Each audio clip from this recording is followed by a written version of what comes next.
How to remove Android system notification. Hello everyone, this is a Hazal here to assist you today. Without any delay, let's get started. If you are getting the annoying notification on your Android phone such as running out of storage, DND mode, then the first thing what you can do to solve the notification problem is simply you just have to fix the problem that the notification is showing up, such as running out of storage, free up the spaces, and then the notification will not annoy you.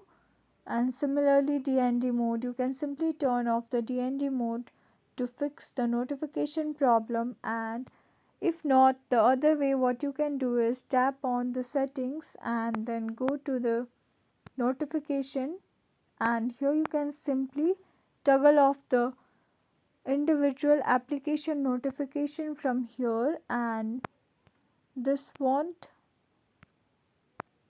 pop up with the notifications of the app every time. And simply you can select the app that you want to turn off notifications for. And if not, the alternative method is that go to the app store and search for auto notification. This will automatically block all the notifications on your Android phone, and this will help you to fix your problem. So that's all. Thank you for watching. If you enjoyed this video, please like, subscribe and hit the bell for the updates. That's all for now, and I'll catch you in the next one.